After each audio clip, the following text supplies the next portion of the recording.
നമസ്കാരം, ഞാൻ ഡോക്ടർ ശ്രുതി J, Ayurveda gynaecologist. അപ്പോൾ ആയുർവേദ മരുന്നുകൾ ഏത് തരത്തിലാണ് PCOD മാനേജ് ചെയ്യുന്നത്, PCOD മാറ്റുന്നത് എന്ന് പലരുടെയും ഒരു സംശയമാണ്. അപ്പോൾ അത് വളരെ ചുരുക്കിയ രൂപത്തിൽ ഞാൻ പറയാം. നമുക്കറിയാം, ഇന്ന PCODക്ക് ഇന്നത് മാത്രമാണ് മെഡിസിൻ എന്നൊരു കൺസെപ്റ്റ് ആയുർവേദത്തിലില്ല.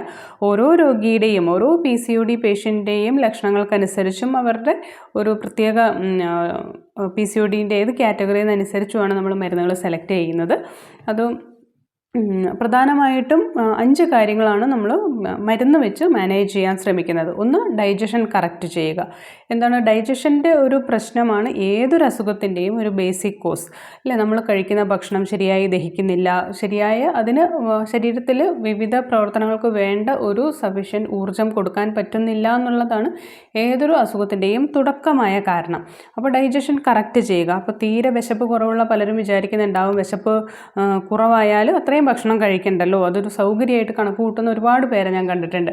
അപ്പോൾ ഒരിക്കലും അങ്ങനെയല്ല. തീരെ വിശപ്പ് കുറവ് എന്നുള്ളതാണ് നമ്മുടെ ഏതൊരു അസുഖത്തിനെയും ഏതൊരു അസുഖം തുടങ്ങാനും അത് പ്രോഗ്രസ് ചെയ്ത് വേറെ സീരിയസ് അവസ്ഥകളിലേക്ക് പോകാനും കാരണം ഡൈജഷൻ്റെ അപാകതയാണ്.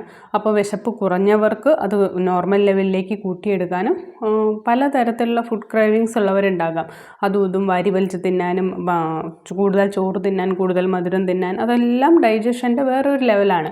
അപ്പോൾ അതിനെയൊക്കെ ഒന്ന് ബാലൻസ് ചെയ്യുക. വിശപ്പ് അത്തരത്തിൽ കൂടുതൽ തോന്നുന്നവർക്ക് അത് ബാലൻസ് ചെയ്ത് നോർമൽ ലെവലിലാക്കുക എന്നുള്ളതാണ് ഡൈജഷൻ കറക്റ്റ് ചെയ്യുക എന്ന് ഉദ്ദേശിക്കുന്നത്.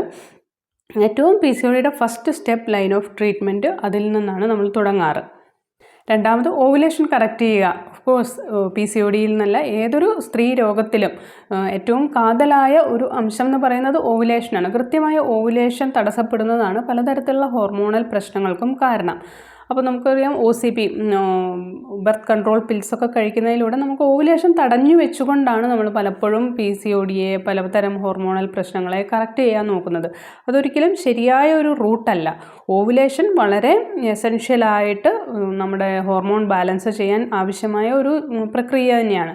അപ്പോൾ ഓവുലേഷനെ കറക്റ്റ് ചെയ്തിട്ട് വേണം നമ്മൾ ബാക്കി എല്ലാ പ്രശ്നങ്ങളെയും പരിഹരിക്കാൻ. അപ്പോൾ ഓവുലേഷനെ കറക്റ്റ് ചെയ്യുക എന്നുള്ളത് കൊണ്ട് ഓവറിയുടെ ഒരു ഹെൽത്ത് മെയിൻറ്റെയിൻ ചെയ്യുക. നമുക്ക് ഓവറിക്ക് പലതരം പ്രശ്നങ്ങൾ PCODയിൽ ഉണ്ടാവാം. ഓവറിയിൽ ഫാറ്റ്, അതായത് കൊഴുപ്പടിഞ്ഞു കൂടുക, ഓവറിൻ്റെ പ്രവർത്തനങ്ങൾ വളരെ മന്ദഗതിയിൽ നടക്കുക, ഒരു ഹോർമോൺസും ഓവറിയിലേക്ക് പ്രവർത്തിക്കാതെ വരിക. അപ്പോൾ ഇതെല്ലാം പരിഹരിച്ചിട്ട് മാത്രമേ നമുക്ക് ഓവുലേഷനെ പ്രൊമോട്ട് ചെയ്യാൻ സാധിക്കുകയുള്ളൂ. ഈ ഓവറിയൻ്റെ പ്രശ്നങ്ങൾ പരിഹരിക്കുന്നതിനോടൊപ്പം തന്നെ പരിഹരിക്കപ്പെടുന്ന ഒന്നാണ് യൂട്രസിൻ്റെ പ്രശ്നങ്ങളും. ഇത് രണ്ടല്ല, ഒരുമിച്ച് വർക്ക് ചെയ്യുന്ന ഒരു സിസ്റ്റമാണ്. അപ്പോൾ യൂട്രസിന് നമുക്ക് PCODയിൽ പലതരത്തിൽ പ്രശ്നങ്ങളുണ്ടാവാം. തീരെ പീരീഡ്സ് വളരെ ഡിലേ ആയിട്ട് പീരീഡ്സ് ആവുന്നത് പേരിൽ യൂട്രൈൻ മസിൽസിന് വല്ലാതെ ഒരു മാറ്റം വന്നിട്ടുണ്ടാവും. മസിൽ സ്ട്രെങ്ത് കുറവായിരിക്കാം. ഏറ്റവും ഉള്ളിലെ ലെയറിന് നമുക്കറിയാം, രക്തക്കുഴലുകൾ നിറഞ്ഞിരിക്കുന്ന ലെയറാണ് എൻഡോമെട്രിയം. എൻഡോമെട്രിയം തീരെ കട്ടി കുറഞ്ഞവർക്ക് വളരെ താമസിച്ച് പീരീഡ്സ് ആവാനാണ് സാധ്യത. എൻഡോമെട്രിയം കട്ടി കൂടി, ഈസ്ട്രോജൻ ശരീരത്തിൽ ഒരു ലെവലിലും കൂടി നിൽക്കുന്നവരിൽ എൻഡോമെട്രിയം വളരെ കട്ടി കൂടി നിൽക്കും. അവർക്ക് കണ്ടിന്യൂസ് ബ്ലീഡിങ് അല്ലെങ്കിൽ 10-15 ദിവസം കൂടുമ്പം ബ്ലീഡിങ് വന്നുകൊണ്ടിരിക്കുകയും അതിശക്തമായ ബ്ലീഡിങ് ഉള്ളവരും ആ ഗ്രൂപ്പിൽപ്പെട്ടവരാണ്. അപ്പോൾ ഇത് രണ്ടും പരിഹരിച്ച് എൻഡോമെട്രിയത്തിനെ ഒരു ഹെൽത്തിയായ ഒരു മെഷർമെൻറ്റിൽ മെയിൻറ്റെയിൻ ചെയ്യുക എന്നുള്ളതും നമ്മുടെ മരുന്നിൻ്റെ ഒരു പ്രധാന ലക്ഷ്യങ്ങളിലൊന്നാണ്. അടുത്തതായിട്ട്, ബ്രെയിൻ ഹെൽത്ത് മെയിൻറ്റെയിൻ ചെയ്യാനുള്ള കാര്യങ്ങളാണ്. എന്താണ് ബ്രെയിൻ ഹെൽത്തിന് എത്രത്തോളം പ്രാധാന്യം PCODയിൽ നമുക്ക് എല്ലാവർക്കും അറിയാം. ബ്രെയിനിലെ ഹൈപ്പോതലാമസും പിറ്റ്യൂട്ടറി പറഞ്ഞ ഗ്രന്ഥികളൊക്കെയാണ് ഓവറിയെ നിയന്ത്രിക്കുന്നതും ഓവറിയിൽ നിന്നുള്ള സിഗ്നൽസ് സ്വീകരിച്ച് അതിനനുസരിച്ചുള്ള ഹോർമോൺ ബാലൻസ് ശരീരത്തിൽ മെയിൻറ്റെയിൻ ചെയ്യുന്നതെല്ലാം തലച്ചോറിൻ്റെ പണിയാണ്.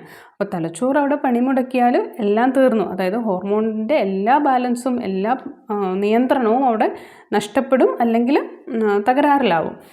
അപ്പോൾ നമുക്ക് ഒരു സെക്കൻഡ് സ്റ്റേജിലോ തേർഡ് സ്റ്റേജിലോ ഒക്കെ ആയിട്ട് PCOD ട്രീറ്റ്മെൻറ്റിൽ നമ്മൾ അത്തരം കാര്യങ്ങളാണ് ഉൾപ്പെടുത്തുന്നത്.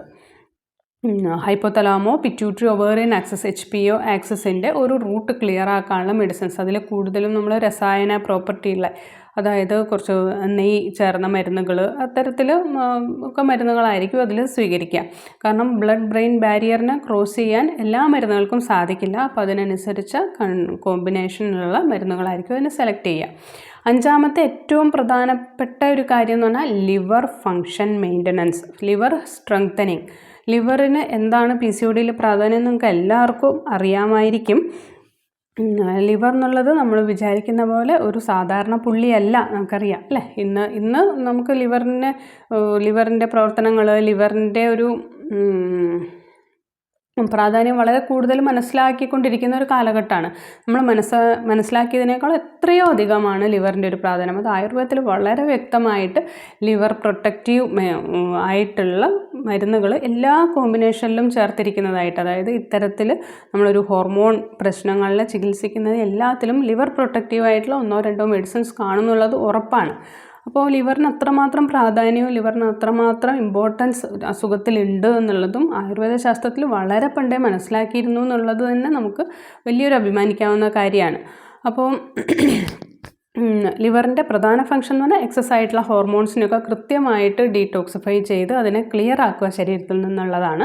രണ്ടാമത് ഒരു കൊളസ്ട്രോൾ മെയിൻ്റനൻസ്, അതായത് കൊളസ്ട്രോൾ ഉണ്ടാവുന്നതും അത് സ്റ്റോർ ചെയ്യപ്പെടുന്നതും എല്ലാം ലിവറിൻ്റെ നിയന്ത്രണത്തിൽ വരുന്ന ഒരു കാര്യം കൂടിയാണ്. അപ്പോൾ ലിവർ അവിടെ പണിമുടക്കിയാലും നമുക്ക് PCOD മാനേജ്മെൻറ്റ് വളരെ പ്രശ്നമാകും. അപ്പോൾ ലിവറിനെ സ്ട്രെങ്തൻ ചെയ്യുക, ലിവറിൻ്റെ ക്ഷീണങ്ങളെല്ലാം പരിഹരിക്കുക എന്നുള്ളതും PCOD ട്രീറ്റ്മെൻറ്റ് വളരെ വളരെ പ്രധാനപ്പെട്ട ഒരു കാര്യമാണ്. അപ്പോൾ ഈ 5 കാര്യങ്ങളാണ് ആയുർവേദ മരുന്ന് കൊണ്ട് നമ്മൾ PCOD ട്രീറ്റ്മെൻറ്റിൽ ചെയ്യാൻ ഉദ്ദേശിക്കുന്നത്. അപ്പോൾ ഇതിനോട് കൂടെ നമുക്ക് ഡയറ്റ്, എക്സസൈസ്, സ്ട്രെസ് മാനേജ്മെൻറ്റ് എല്ലാം വരും. അതായത് ലൈഫിനോടും ഒക്കെ ഒരു പോസിറ്റീവ് ആറ്റിറ്റ്യൂഡ്, ലൈഫിനോട്, നമ്മുടെ റിലേഷൻഷിപ്പിനോട്, നമ്മുടെ ഫ്യൂച്ചറിനെ പറ്റി, നമ്മുടെ പ്രൊഫഷനെ പറ്റിയൊക്കെ ഒരു പോസിറ്റീവ് ആറ്റിറ്റ്യൂഡ് മെയിൻറ്റെയിൻ ചെയ്താൽ മാത്രമേ ഈ പറഞ്ഞ കാര്യങ്ങളെല്ലാം വളരെ പോസിറ്റീവായിട്ട് നമ്മുടെ ശരീരത്തിലും പോസിറ്റീവായിട്ട് ചേഞ്ച് ചെയ്യപ്പെടുകയുള്ളൂ.